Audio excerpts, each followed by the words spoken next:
What's going on, guys? I'm gonna try and attempt to make this video while 23rd. Damn, I've already messed up the intro anyways. Welcome to the Crew Motorfest, guys, as I try to get a good position. Oh, come on.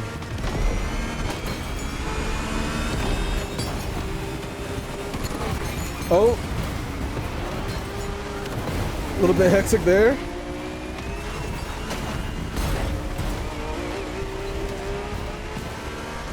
Very hectic, guys. You can see there's no end able to talk while doing this. I need to get interior cam. Now we're doing better. So, the Crew Motorfest, guys. Oh, I always mess up on that turn. So the first thing I want to say, like, before you guys even like get into this video, is I understand I am not at all the target audience for this game. You can kind of tell. I mean, if you're looking for like a TDU game, obviously this is not what it is.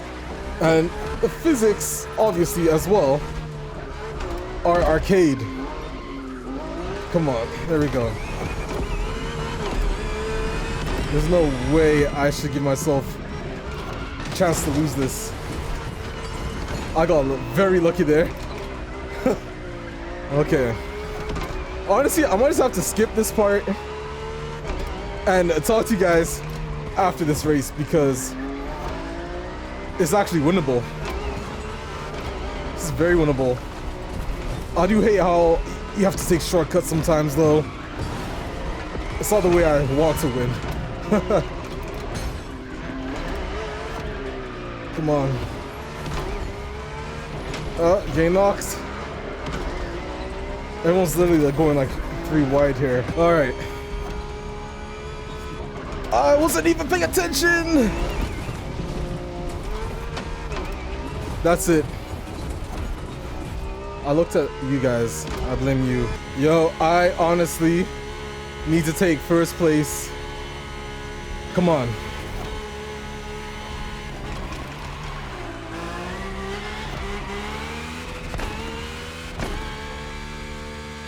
Okay.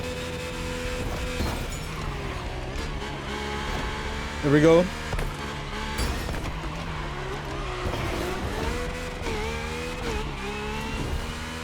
Of course.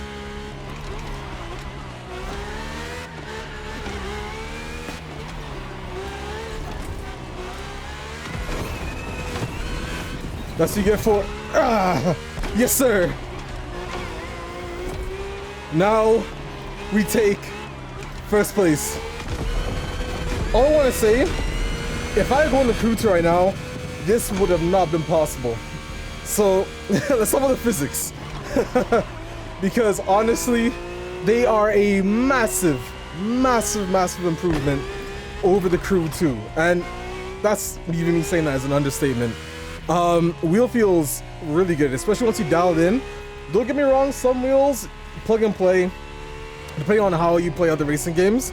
But for me, 720 degrees is the best I'd ever felt. And again, wheel settings on the screen right now for you guys, if you're interested in trying them out. I want the Logitech G Pro wheel, by the way. Let's see if you can. This guy trying to play race. Let's see. Oh, yeah. Yeah, but seriously, the only thing I have to say though is that drifting is a hit or miss depending on what car you drive. It still feels slightly inconsistent depending on what car you're driving, to be fair.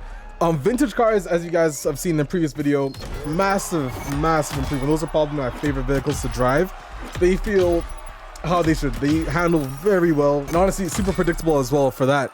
Majority of the track cars like this, in fact, these classes, all the cars as you guys just saw in the race, felt pretty good. It was pretty much predictable. But yeah, like I said, some cars are hit or miss depending on how you drive them, but this game is pretty fun so far. The only issue I have is that I feel like, well, listen, hear me out. So I just invited my friend. We're gonna join him in to this as well. But the thing that I found with this game is that for me, I don't do much. I don't like doing the summits. So the only thing in this game for me really was the playlist, and then also the grand race, which, to be fair, you don't even really need to buy cars for. In fact, I import to my garage Don't get me wrong, which yeah, this could have enabled me to grind, but either way, I'm fine with it. But the main issue I have is that there's no need for me to grind the upgrades for the vehicle because I don't do the summits. And the playlist, you're given vehicles, so for me, it just didn't really matter. I wish there was more to do. And don't get me wrong, the playlists are really good in my opinion. It's a really nice concept. I wish there was more. I haven't even done all of them, but that's because some of them, personally, I'm not gonna do. But I think a big issue with this is that we've seen this game, so much of it, so early, from like way back in March or April. I think it actually happened. And hold on, let me choose my vehicles here. Yeah, as I was saying, because it's only really the grand race I enjoy doing and the playlist, which at this point I find no reason to do anymore. I only really hop on Motorfest for the grand races, and because of that, it's way more fun with friends than playing solo. So it's kind of this thing where there's not really much else to do in this game for me. And I find that's the same for Forza Horizon as well. It's kind of in the same concept of that. So I guess one could say, cannot wait for TSC enough. Anyways, that's how we do on this race.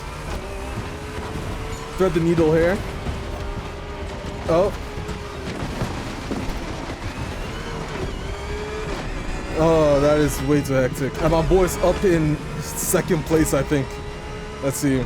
Now, normally, yeah, we'd be on a Discord call, enjoying our race together, and damn it. Thank whoever saved me. Thank you. I think a big thing that has to be mentioned with this game is that, honestly, I felt like there's more things to do in Need for Speed Unbound's launch than there was in this game's launch. And part of the reason, and we'll talk about it later, is the cruisability, you know. Because one thing that I love about driving games is, you know, the ability to cruise in them. I'm just trying to get a first, second finish. The first race, me and my boy join up. A first, second finish would be crazy. So let's see if I can make this happen. I hope you can see I'm sweating. Holy smokes. Yeah. You're probably hyping ourselves over on Discord right now. I don't know why he chose a Porsche, bro. The Porsche is like one of the worst vehicles to deal with here. Yeah, boost them. Okay, I just gotta find the right moment. Right there. There we go. I thought there was another gear, but we're good. We're good. Damn, come on, yo, Vision. He's losing, bro. The Porsche is just not it for this class. I feel so bad, bro. This would have been the perfect first. Oh. Okay. Didn't expect that to happen. No way on catching that now, boys. Listen, I'll take a second. Listen, podium finish, double podium finish. I don't mind that. The mirrors are kind of stupid, though. Listen, Motorfest, or Ivory Tower, I should say. Please. At some point, you just gotta leave last gen in the bin and give at least PC the ability to unblur the mirrors for better optimization, like turn mirrors on or off. I don't know why that's not a feature, to be fair. Oh, I'm dead. Didn't expect to land that, to be honest. At all. And this is the finish line coming up right now. Alright, listen, second, third finish ain't that bad. Not at all. Not bad at all. Let's head into the Supreme Room though, so we could talk about the map. Now, I do hope in the future we get better stability on connection, because as you can see, my friend just left. But I found out another thing after I made that video on the immersion in this game. And the weird thing is, this game feels like it was stuck and torn between half the team wanting to do sim and half the team wanting full arcade, because look at that. The car is sinking in the sand. I can't even tell you how it's such, like, I don't even know what to say. Oh, there my boy is. Oh, he bought a nice little Porsche there. Now we're gonna cruise the city because, well, the issue I have with this map, it's good. It's the fact it's really decent, to be fair. And being honest, and I don't really want this to be considered as slander, but it is better than Forza Horizon's map in my opinion. Just what I'm looking for. But for me, to be able to cruise solo is the best thing you could do. However, I feel like this game isn't fun cruising solo. Why? I'm not sure. But anyways, oh, my boy's gone again. I don't even know where he is. Now, it's gonna be a bit weird because I feel like they could do better here. The map, in my opinion, brilliant. It's honestly a really good recreation of Oahu, and it feels totally different than Oahu from Test Drive Unlimited, which is honestly what I would have hoped for. The one thing I really dislike though is the ghost players. Now, you'll see while you're driving around, you see these ghost players that hover around the map and all that such. I wish they scrapped that and just made the map more alive with more traffic density as well as pedestrians, being honest, because they had it in the Crew 2, and I think honestly this is a driver game. Like, if you guys remember, driver was so fun. I think this game could have done that. The only thing that I realized though, so when you start cruising on this map, and hold on, by the way, you can't see it now, but trust me on this, during the day the traffic light brightness needs to be raised a lot more because it doesn't even look like they're working during the day. But the thing I have, oh, there's the guy with this, no, he put his hand out the window almost. But as I was saying, the gist of it, the map is pretty good in my opinion. It's still, you cannot pick a line anywhere on the map and choose to go there immediately. And honestly, the map that they've done, which by the way, I think this is why you don't have mirrors working in this game. You can literally just open the map, as you said, zoom in, and it's a live map. I cannot imagine, and just like that, your car is teleported. You can, like, that is why you do not have mirrors in Motorfest. I am so certain. How they were even able to get that run, honestly, is pretty damn good. But I'm sure as time goes on, the improvements to this game will be pretty good in general. And I hate these, so I'm just gonna abort really quick. Although now that I've just gone back to a playlist, I want to say, at the moment, from what I know, it's just one playlist in 3 months after the game launches, and then 4 months until the one after that, which honestly doesn't really leave much room for other things for us to do. So I hope that it's not just a playlist that they add to the game, you know.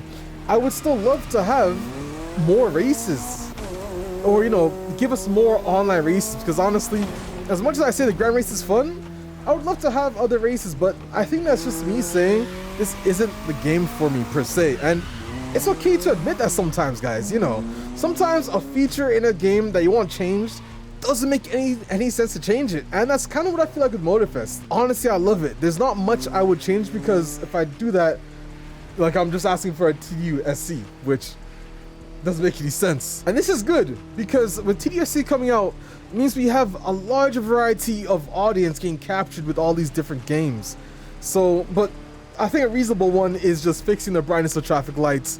Pedestrians, I would have loved to see at some point. I think they're going to have to either A, drop last gen on updates, or B, come out with the truly next gen, the Crew game. And as I was saying, the textures, while you start to cruise, you start to notice the texture quality honestly isn't up to par.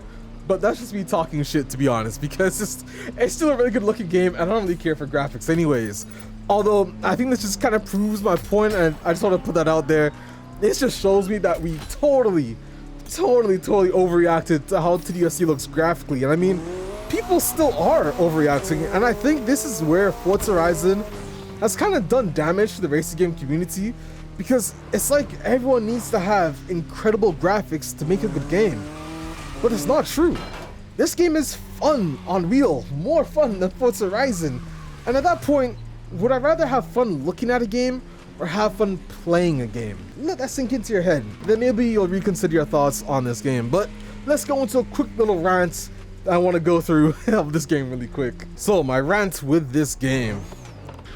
Well, first off, pedals are weird. And I know I'm not the only one that has this issue. So Ivory Tower, if you ever have time, please fix this. But for me to brake, let me just accelerate really quick. All right, pushing down. My brakes turn on at 50%. And there's no dead zone set. Gas pedal only activates at 50%. Again, guys, there's no dead zone. I've checked my settings. I think it's just a bug that I hope they fix later on. And honestly, by the way, as for sounds, this game nails it. And the thing is, people are gonna say, oh, but they don't sound realistic. Well, that's the point, guys. It's the creative direction of the game. The sounds aren't meant to really be like real life, but they sound like they suit the game. you get what I'm saying. Now, obviously, you can't use that excuse for Forza because Forza is kind of aimed to be, in fairness, realistic per se. And TDOC, you can see, kind of went the more raw, realistic sound. So, and obviously Need for Speed, I would kind of say it's different, but this game is this way for a reason. It just suits it. And it fits. I thought I was going to hit that guy. Oh, I can land on top of this? Nope. That's okay. I know, I just want to point out, the more and more I'm starting to play this game, the more and more I start to like it for what it is. It's a really great, well, whether you call it a sequel or not, depending on knowing that this used to be a DLC, it's a great one, to be fair. It's a fun game. Is it worth the $70? For me, personally, no. But if you like the Crew 2, I would say why the hell not? But for me, I cannot justify it because all I really do in this is play the Grand Race.